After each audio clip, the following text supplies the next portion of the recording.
وہ کہیں دکھتا ہے آپ کو؟ یہ کیا نام ہے کمپنی؟ Natural drop. آپ کل بنا سکتے ہیں یہی چیز؟ یہی بنا سکتے ہیں؟ یہ کیا ہے؟ یہ اختصاص ہے.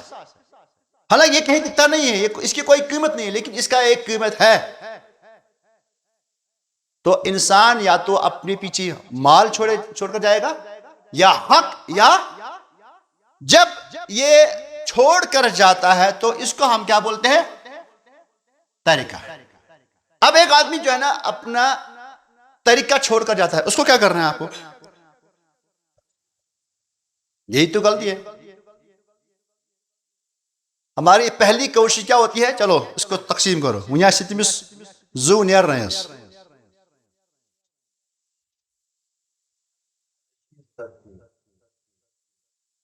بدرود سے یاد، سب سے پہلے اس میت کی تجہیز، تکفین.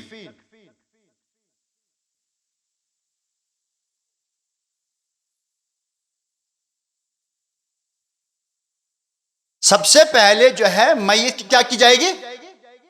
یہ کہاں سے لیا جائے گا؟ اسی کے مال سے. مثلا کفن ہے، دفن ہے، غسل کرنے والے کی اجرت ہے. یہ الگ سوال کی چکسن مفت ہی ہس. یہاں پہ یہ ساری چیزیں کیا ہوتی ہے؟ مفت ہوتی ہے. لیکن کبھی کفن خریدنا پڑے، کبھی جو ہے قبر کھودنے والے کو اجرت دینے پڑے، یا کبھی کیا ہوتا ہے آج مثلا اس گاؤں کے شہر باسن کیا قبر بھی ہے ملس، تو اس کو پہلے قبر بھی خریدنی ہے، تو پیسہ کہاں سے آئے گا؟ اس طریقہ سے اٹھایا جائے گا. تو سب سے پہلے کیا کرنا ہے؟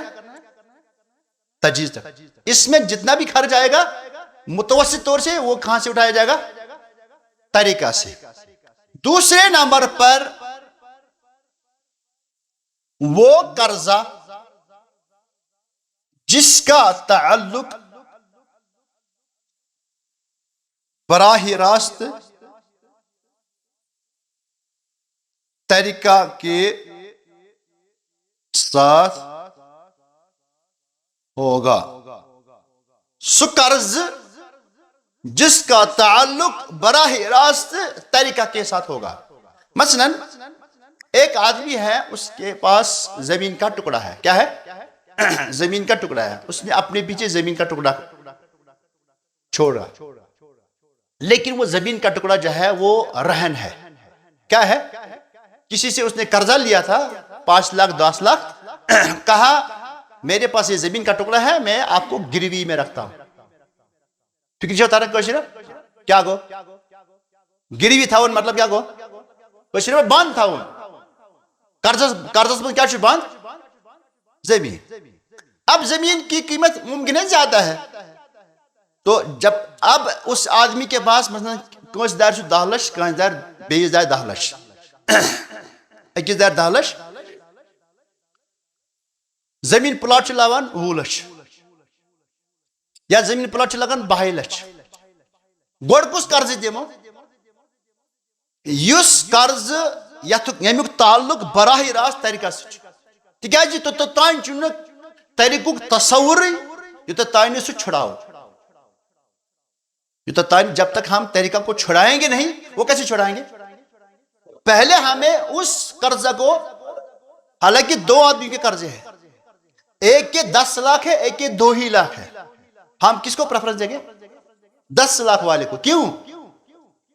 کیونکہ طریقہ جب تک چھڑائیں گے نہیں تو اس کے ہم کہاں سے لائیں گے؟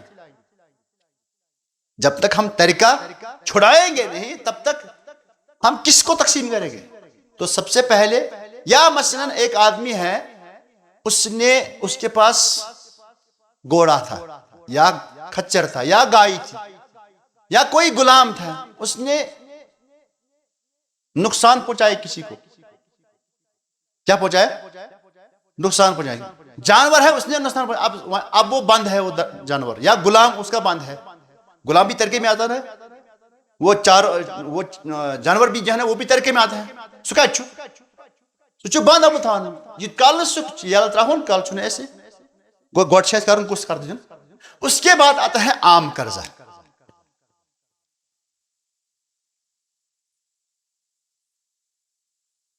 عام قرضہ یا تو انسان کا ہوگا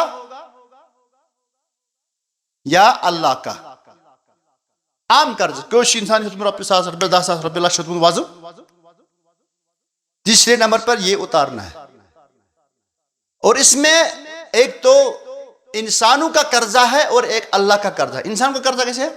مثلا کسی سے قرض حاصل لیا یا بیوی کو مہر نہیں دیا، یہ کیا ہے؟ یہ انسان کا قرضہ ہے۔ اللہ کا قرضہ کیا ہے؟ زکوٰۃ ہے یا نظر مانگی ہے، تو سب سے پہلے اس عام قرضے میں کس کو دینا ہے؟ پہلے انسان کے قرضے، کیونکہ قانون ہے کہ حقوق العباد مبنیۃ علی المطالبہ وحقوق اللہ مبنیۃ علی المسامح۔ اللہ تعالیٰ اپنے حق کو معاف کر سکتا ہے لیکن بندہ معاف۔ اس کے بعد چوتھے نمبر پر اگر میت نے کسی قسم کی وصیت کی ہوگی، اگر میت نے کسی قسم کی وصیت کی تو یہ کتنے نمبر پر ہے؟ اور اس کے بعد جو بچتا ہے وہ وارث کا نصیب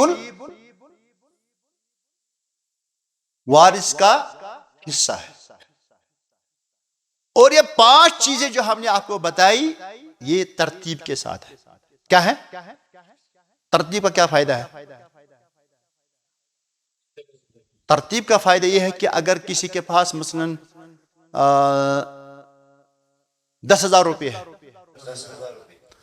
پورے 10 کے 10 کس میں ختم ہو گئے؟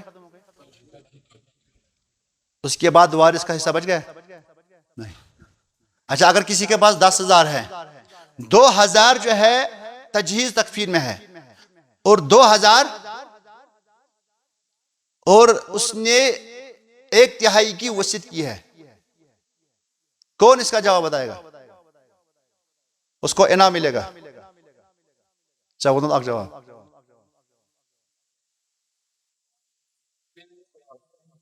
سوال میں نے بتایا اور میں ایک ہی مرتبہ بولتا ہوں تو تک جو وشواس ہوتے ہیں علم ہونا ہے نا۔ صحیح بات ہے کہ ہم مال کے بارے میں پڑھ رہے ہیں لیکن اتنی خود غرضی میں بتاؤں ازل چیمن سائر نہیں پائی ازل الفسٹ ہاں میں ونیا چے ہاں کوتا پیرا رواساس ژور کت پٲٹھۍ سوال کیا شو؟ آدمی نے جو ہے 10,000 چھوڑے، 2,000 تجہیز تکفین میں ختم ہوئے، 2,000 کس میں؟ قرضہ میں، اور تیسرے حصے کی وصیت کی ہے، تو اس کا کتنا حصہ بچ گیا؟ وارث کا کتنا حصہ بچ گیا؟ اختلف العلماء في هذه المسألة فبعضهم يقول 4,000 وبعضهم يقول 2,000، یہ من 67 اس میں 4,000 رہتے ہیں۔ وارث کا حصہ ترتیب کا یہی فائدہ ہے، یہ آپ کا قصور نہیں۔ میں نے 4 سال پہلے جانا جامعہ اسلامی میں، ہر سال میں یہی سوال آتا تھا اور یہی ہوتا تھا۔ میں نے 8 سیمسٹر پڑھایا اور 8 سیمسٹر میں میں نے یہی سوال ہمیشہ لایا، ہمیشہ یہی لایا، اور وہاں پہ کیا ہوتا تھا؟ یہی ہوتا تھا۔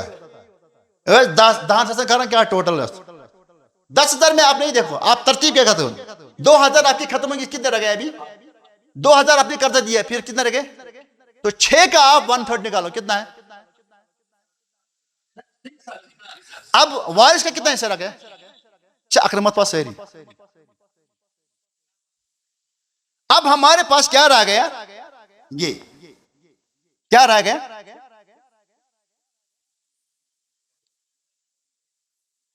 اب آپ کو جو ہے نا یہ بات سمجھ میں آئی، یہاں پہ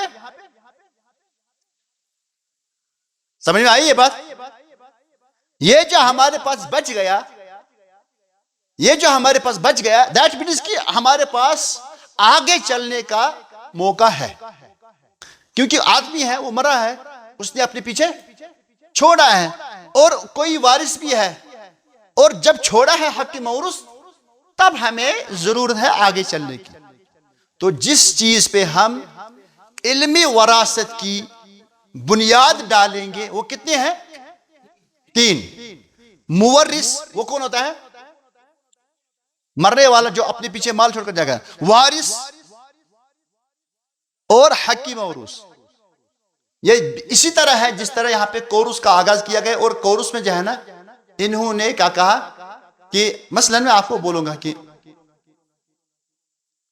یہ کورس لڑکوں کے لیے ہے لڑکیوں کے لیے؟ لڑکوں کے لیے ہے نا.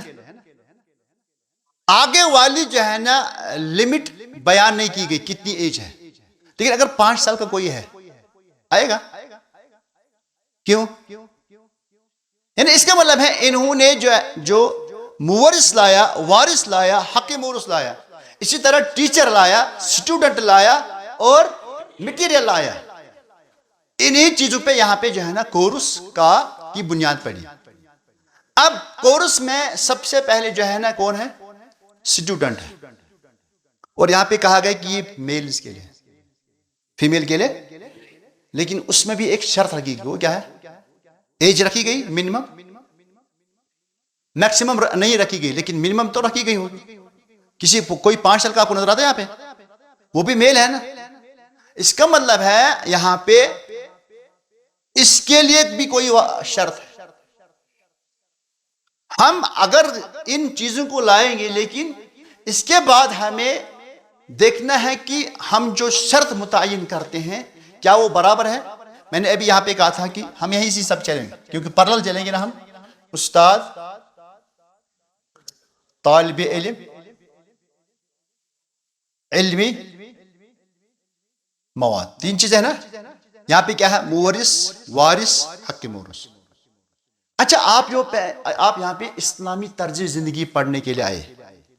یہاں پہ کوئی استاد لایا گیا وہ سائیکالوجی پڑھاتا ہے. سائیکالوجی اور اسلامی طرز زندگی کیا فرق ہے؟ اس کا کون سا واسطہ ہے؟ اس کا مطلب ہے جو استاد ہے اس کو جو علمی مواد پیش کرنا ہے وہ اس میں کیا ہونا چاہیے؟ ماہر ہونا چاہیے. تو استاد کے لیے کیا شرط رکھی گئی؟ کہ وہ علمی مواد میں. اسی طرح مورث کا ایک شرط ہے. مورث کے لیے پہلے یہ شرط ہے کہ اس کا مرنا ضروری ہے، ثابت ہو جائے. اس کا مرنا ثابت ہو. اگر کا انسان زندہ ہے آج پیش کرو جیسے مال تقسیم، ہمارا کام. مورث ہے، ہم کہیں کہ ہاں اس کے پاس مال ہے، وارث بھی ہے، لیکن ابھی یار مرا نہیں ہے. اگر کوئی آدمی مر جاتا ہے تو اس کو ہم کیسے کہیں گے کہ یہ آدمی مر گیا؟ کیسے آپ کسی آدمی کے بارے میں کہہ سکتے کہ مر گیا؟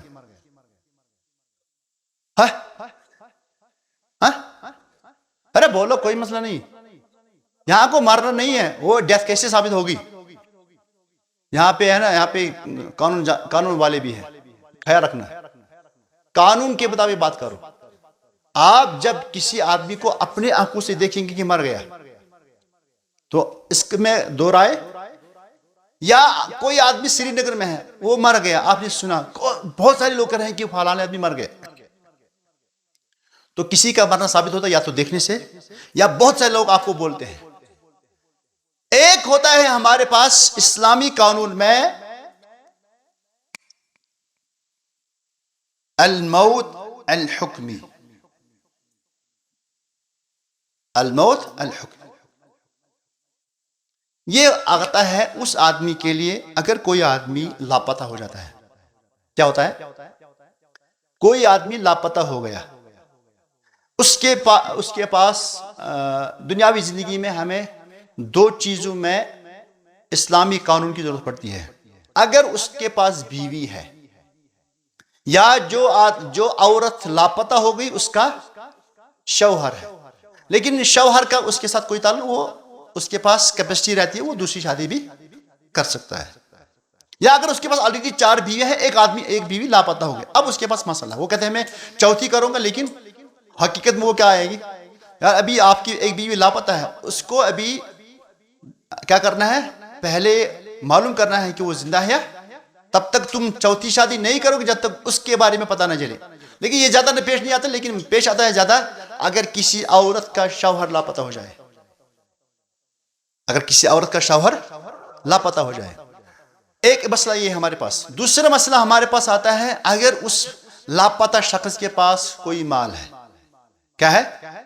ہم کسی انسان کے مال کے اندر تصرف نہیں کر سکتے جب تک وہ زندہ ہے. جب تک وہ، ہم کب کہیں گے اس کے بارے میں تصرف کریں گے جب وہ مر گیا. لیکن ابھی وہ اس کے بارے میں کوئی پتہ.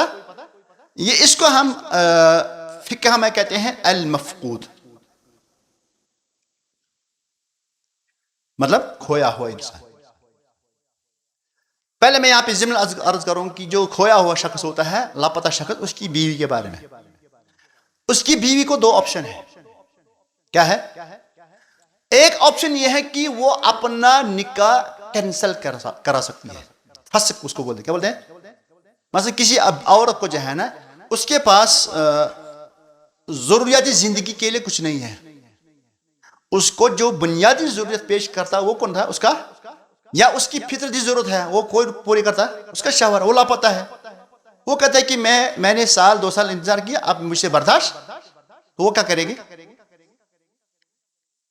وہ اپنے پہلے نکاح کو فسخ کرے گی. کیا کرے گی؟ فسخ. فسخ ہوتا ہے one side cancel. One side, یہ نہ طلاق ہے نہ کھلا ہے. کیوں؟ اگر وہ کہے گی کہ مجھے طلاق دے دو، طلاق دینے والا ابھی ہے ہی نہیں. اب وہ کھلا کا مطالبہ کرے گی، لیکن کھلا میں بھی جو ہے نا دوسرا فریق ہونا چاہیے، اس کی رضامندی ہونی چاہیے. نہ وہ ہے نہ یہ. وہ کیا کرے گی؟ وہ اپنا نکاح قاضی کے سامنے جا کر کینسل کرائے گی. تو قاضی جو ہے نا اس کا نکاح فسخ کرائے گا. اب اس کے پاس عدت گزارنے کے بعد جو ہے نا وہ نکاح کر سکتی ہے. دوسرا آپشن وہ کہتی ہے کہ میں اپنا نکاح فسخ نہیں کر، میں ویٹ کروں گی.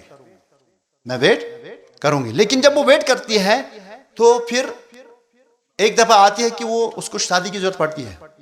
وہ کہتی ہے میں شادی کروں گی.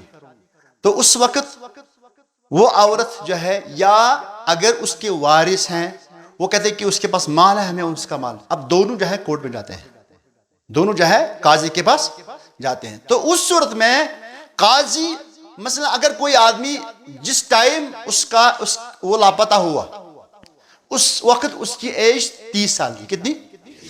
10 سال کے بعد وارثوں نے اور بیوی نے کورٹ کے اندر دعویٰ کیا. اس وقت اس کی جو ہے نا ایج کتنی تھی؟ 40. اس وقت قاضی جو ہے دیکھے گا کہ اس کو میں جو ہے کب تک ڈیل دوں. اللہ کے نبی نے فرمایا اعمار امتی ما بین 60 الی 70. منیمم کتنی ہے؟ 60، اور میکسیمم. تو بعض علماء کہتے ہیں کہ 70 سال تک جب ہو جائے گا تو 70 سال کے بعد جب اس کی ایج، یعنی ڈیسیجن کب دے گا کورٹ؟ 30 سال کے بعد. 40 سال کو میں تو اس کا کیا مقدمہ چلا. اب کتنے سال ویٹ کرنا پڑے گا؟ بعض کہتے ہیں 60 سال، بعض کہتے ہیں 70 سال، بعض کہتے ہیں 80 سال، بعض کہتے ہیں 90 سال. بعض کہتے ہیں کہ اس کے جو اس کی جنریشن کے لوگ جب سب مرے تب اس کے بعد اس کا جو ہے نا ہم کہہ دیں گے اس کی موت کا حکم. دیکھیں اس میں ایک امام احمد رحمۃ اللہ علیہ کا ایک موقع بہت ہی اچھا ہے. وہ معتدل ہے. وہ کہتے ہیں کہ دیکھا جائے، قاضی کو دیکھنا چاہیے کہ جہاں پہ وہ آدمی لاپتہ ہوا کس علاقے میں لاپتہ ہوا. اگر جنگ زدہ علاقے میں یا جہاں پہ امن نہیں ہے وہاں پہ لاپتہ ہو تو ہمیں کتنا 60 سال ویٹ کرنا ہے.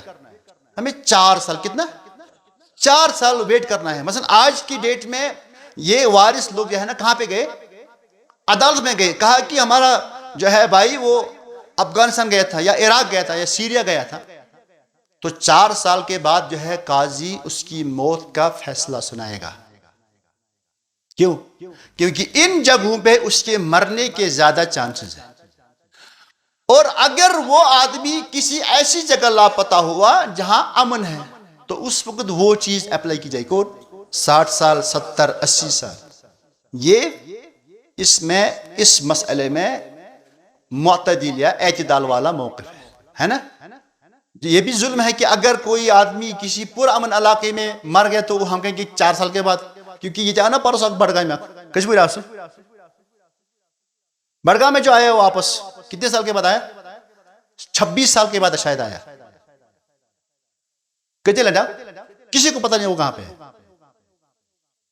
اور میں ایک آدمی کو جانتا ہوں، وہ 19 سال کے بعد آیا، تو 19 سال کے بعد ایک آدمی واپس آیا، پتہ نہیں تھا اس کا کوئی، اور ایسا ہوتا ہے. لیکن اگر کوئی آدمی جنگ زدہ علاقے میں گیا ہے، یہ بھی ظلم ہے کہ ہم 70 سال تک جو ہے نا اس کا ویٹ کریں گے. اکثر جو ہے نا اس کے جو ہے مرنے کے چانسز ہوتے ہیں، تو اس کو 4 سال، اور 4 سال کے بعد جب قاضی اس کے موت کا فیصلہ سنائے گا، اس کو ہم کیا بولتے ہیں؟ موت حکمی. ہو سکتا ہے کہ وہ مرا نہیں ہو سکتا ہے وہ مرا، ہو سکتا ہے وہ مر بھی گیا. اس کو ہم کیا بولتے ہیں؟ ایک ہمارے پاس اس کا مرنا ثابت ہو مشاہدے سے، یا بہت سارے لوگوں نے خبر دی ہے، یا موت حکمی. موت حکمی کے بعد جو ہے اس کی عورت عدت وفات گزارے گی، اور اس کے وارثی جو ہے نا اس کا مال تقسیم کریں گے. یہ مورث کی شرط ہے. وارث کے لیے کیا شرط ہے؟ یہ پتہ وچھو اس، ابھی ہمارے پاس ٹائم کم ہے. وارث کا جو ہے شرط کیا ہے؟ وارث کے لیے شرط یہ ہے کہ جس وقت یہ مر گیا تھا اس وقت وارث زندہ ہونا چاہیے. کیا پتا ہے انجہاں میں کہہ رہا سوال ہے، وارث کے لیے کیا شرط ہے؟ کہ جس وقت مورث کا انتقال ہوا اس وقت وارث زندہ ہونا چاہیے. یہ کر شاید لگن ضرورت، یہ لگن ہے ضرورت، اچھے اس ونان قانونی وراثت مس مناسخات. مثلا ایک آدمی ہے وہ مر گیا، اس کے 2-3 بیٹے تھے، اب انہوں نے تقسیم وراثت نہیں کی، ابھی جوائنٹ فیملی چل رہی ہے. اس کے بعد اس کے بیٹے میں سے کوئی انتقال کر گیا، کیا کر گیا؟ اس کی بھی اپنی فیملی ہے اور ابھی تقسیم نہیں ہوئی ہے. اس کے بعد کسی کی بیوی مر گئی، اس کے پاس بھی مال ہے، لیکن ابھی یہ تقسیم، ابھی آپ کو کتنے اموات کا تقسیم کرنا ہے؟ کتنی اس مسئلے میں کتنے اموات ہیں؟ 3 ہیں. تو اس کا ہم بولتے کیا؟ مناسخات. کیا بولتے ہیں؟ یہ ابھی آپ کو جو ہے نا آپ کو لگے گا کہ اس کی ضرورت نہیں پڑتی ہے، لیکن اس وقت بھی کشمیر کے اندر ایسے واقعات ہیں. اور اس میں کیا ہوتا ہے؟ اس میں یہ ہوتا ہے کہ جب ہم کہتے ہیں وارث کا مورث کی وفات کے وقت زندہ ہونا ہے، اتمت کوشش کران خود غرضیس وارین کیسن مز آو اس چیز کی مثلا مول موت، کیا موت؟ امس نیچی 2-3 وہی کر رہی موت تقسیم وراثت. ات دوران وراثت تقسیم سے پہلے ایک بیٹے کا انتقال ہوا. اب دوسرے کہتے ہیں یہ کیا وارث؟ یہ موت وارث ہے، وہ وارث ہے. وہاں پہ پرابلم کیا ہے؟ وہ وارث کب بنا؟ جس وقت یہ اشتھائی ٹویت یہ بنیو وارث. البتہ انہوں نے جو ہے نا اس کی تقسیم نہیں، یہ پینڈنگ تھی. پینڈنگ کی صورت میں وہ آدمی اس سے محروم نہیں ہو، بلکہ وہ وارث. تو وارث کے لیے کیا شرط ہے؟ مورث کی موت کے وقت اس کا زندہ ہونا لازمی ہے، شرط ہے. حق کی موروث اب ہمیں تقسیم کرنا ہے، ایسے اٹھانا ہے، ایسے اٹھا کر دینا ہے، بلکہ اس کے لیے جو ہے نا شرط کیا ہے؟ علم ہونا چاہیے. ایسا علم جس علم کی بنیاد پر اس کا مال اس میں منتقل کیا جائے اس حساب سے جس حساب سے اللہ تعالیٰ نے تقسیم کیا ہے. اچھا ابھی ہمارے پاس کیا آ گیا؟ ارکان بھی آ گئے. اور جو میں ابھی بول رہا تھا مورث کے لیے کیا شرط ہے، وارث کے لیے کیا شرط ہے، حق کے مورث کے لیے کیا شرط ہے، اس کو ہم بولتے ہیں شروط الارث. شروط. اور مزے کی بات یہ ہے کہ یہ بھی 3 ہے اور یہ بھی 3 ہے. اس کے بعد آتا ہے ایک اور مسئلہ پیدا ہوتا ہے.